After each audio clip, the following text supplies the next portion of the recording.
So this video concerns the question, are rocks atheists? It comes on the back of a rather long text conversation in the YouTube comments with an individual called Bionicdance. There's been quite a lot of discussion about whether rocks can be considered atheists, and a lot of people in response to Bionicdance gave coherent arguments about why rocks are not atheists. And I want to offer my own insights and suggest that this question is not even applicable.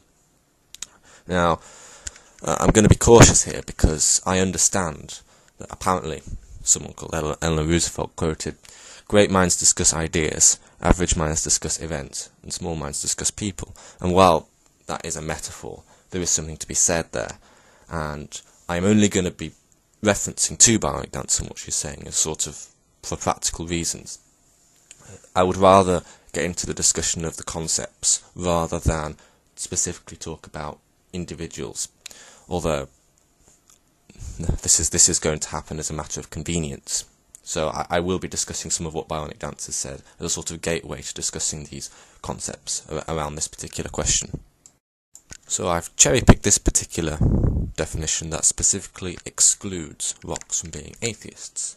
I don't think there's much need for a discussion about whether rocks constitute people. I could just as easily have cherry-picked a definition that didn't do this and left a window open for rocks to be considered atheists under one particular definition.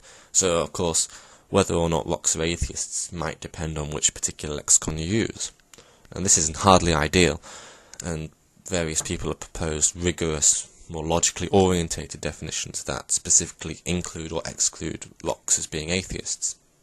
And this is a very interesting point to touch on, and we're sort of going into the field of linguistics here. What exactly are definitions? What do we mean by language? What do these terms actually achieve? You can see the opinion that I had that started off this discourse, but I do want to emphasise a few points.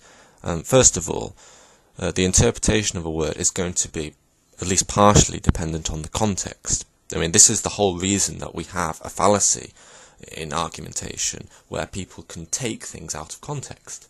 If this was not the case, then people would not have to worry about things like quote mining. The whole point of something like quote mining or taking an argument out of context is that you can game people's words, sentences, or even paragraphs to a definition that supports or validates your particular agenda. Because people are going to have different interpretations.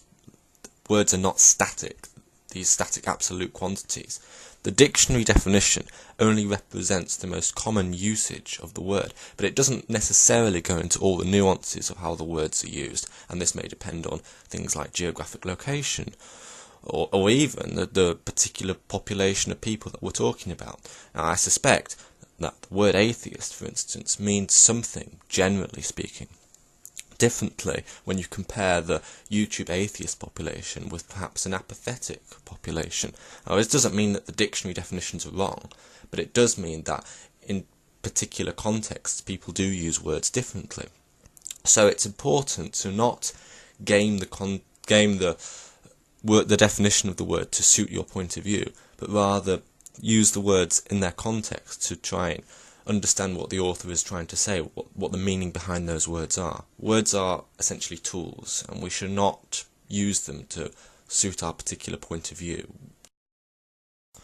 That isn't to say we should encourage ambiguity.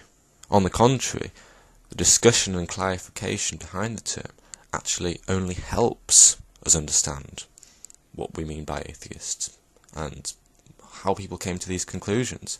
Often we can express ourselves far better in more than one word than when limited to this one particular label. But there has to be a reason to assign these abstract human-like quantities to obviously non-human entities, or at least non-sentient entities. What is the point of calling a rock an atheist? It certainly doesn't add to anything to this discussion. We're not talking about why people form these beliefs. We're not talking about the rationale behind whether God exists. The only purpose that such a discussion can have is in the field of semantics, which, again, this is all subjective anyway. The dictionary definitions reflect the most common usage, they're not fixed, and the context is more important. So why should we be doing this? And could you do it with other words? Can a rock be noble? Should people argue about whether rocks have the human-like quantity of nobility? I suspect it would be far more difficult for you to answer that with a yes or no, or indeed even manage to come up with any rational conclusion at all. Well, herein lies the problem, because words and ideas are not the same thing. Now, language is merely a way of describing an idea. It's a very efficient way, and it's part of the reason that we do so well as a species. But it's not the only way, and ideas still exist, even if language doesn't. Take, for instance, feral children that might not have developed any language ability at all.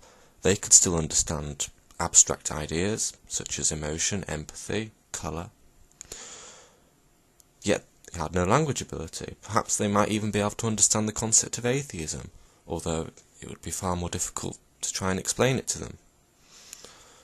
So I would consider language as a way of describing, or even a projection of an idea, but not the idea itself. I think this is a very important point to get across. A lot of the analogies here are just examples of how language can be used in a very flexible and versatile way, and how maybe we shouldn't be so constrained by it.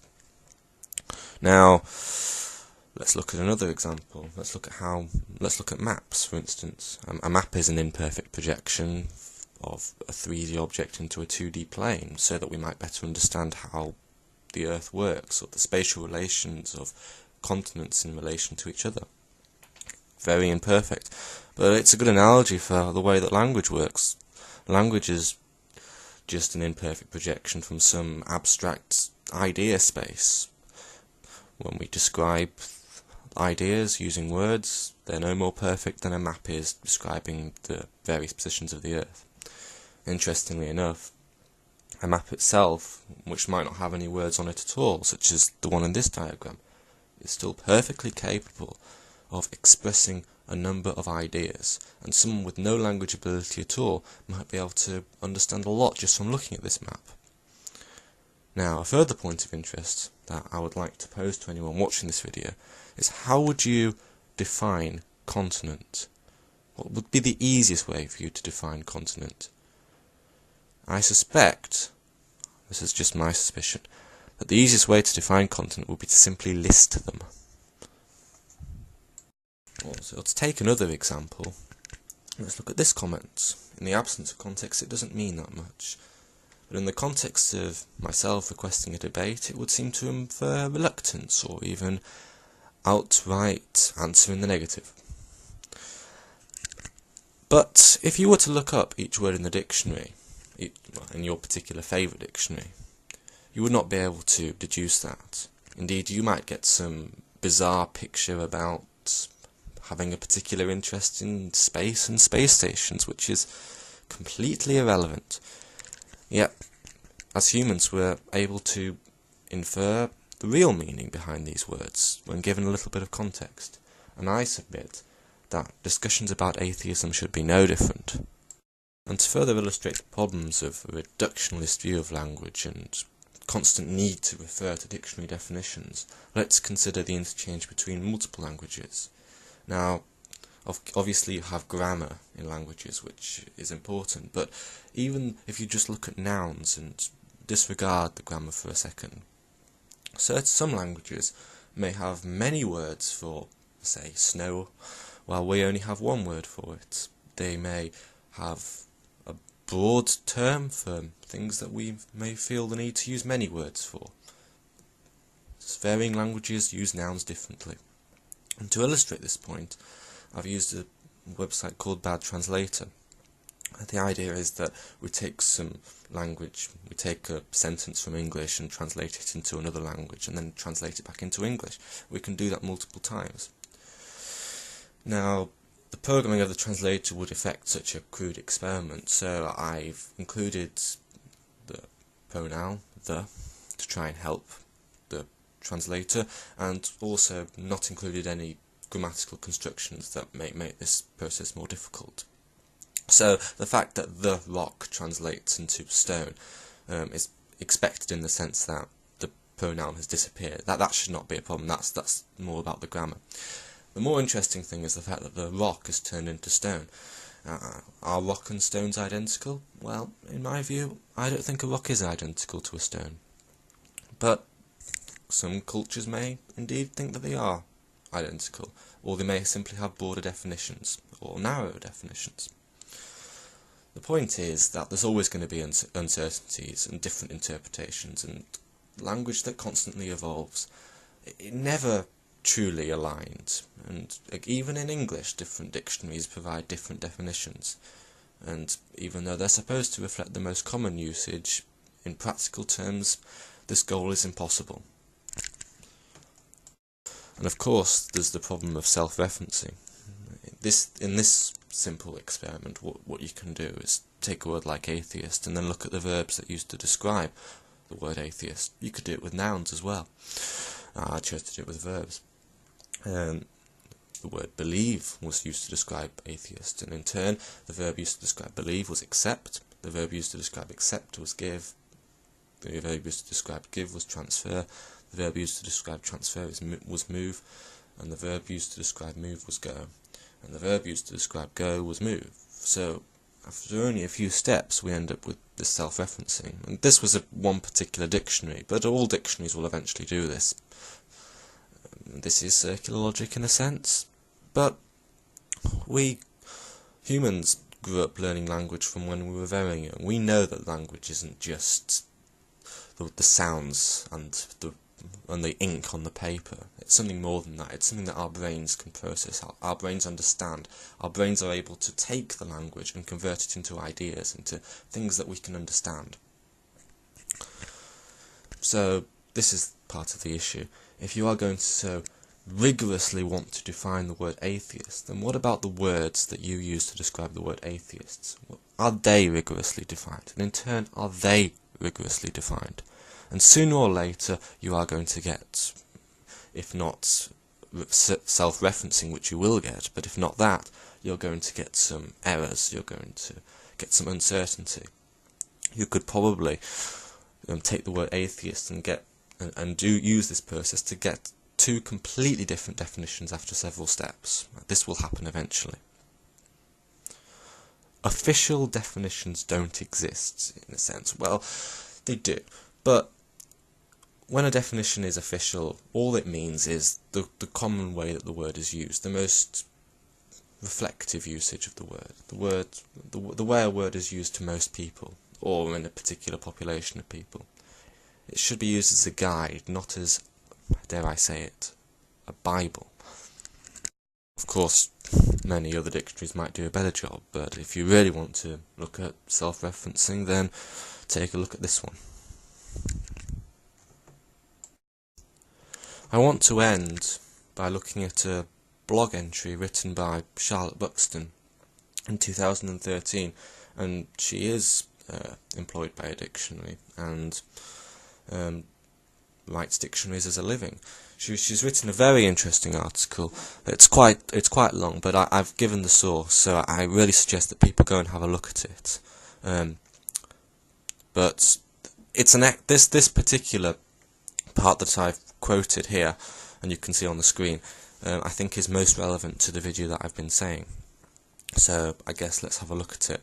This is not my own work. This is Charlotte Buxton, Oxford Dictionaries. That's the source I've got it from. So this is a quotation. Quote, "This may come as a surprise. Lots of people think that it's our job to get irate about misspellings and misuses, to be the fierce and fiery defenders of the English language, smiting the transgressors of proper and acceptable usage, but that's not actually what we're here for." I mean, I would very much agree with that, and I think it's definitely the case. As compilers of dictionaries, our job is to recall the language as we see it being used today.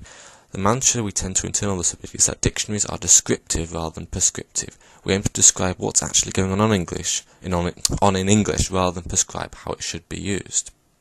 I guess this could very much apply to the rocks are atheists thing, and we should be thinking about how people use the term atheist, what atheist means, the usage of the term atheist, rather than this sort of prescriptive type usage. You see, language changes our lifeblood. If the English language was fixed and static, bound by unbreakable rules, and preserved in linguistic aspic, we'd be out of a job.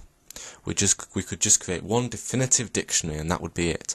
No revision, no new words, and no more work for lexicographers. You can read the final paragraph for yourself, and I encourage you to. But yes, this really does seem to emphasise the point that I've been making, that language should not be this fixed, monolithic type construction that we're all forced to abide by, with no discrepancies, with no uncertainties at all. It's not like mathematics in this sense. There is room for interpretation, there is room for subjectivity. Not an infinite amount of subjectivity, mind you. Obviously there is some objectivity. A tomato cannot be described as a suspension bridge, in the words of Stewart from The Big Bang Theory.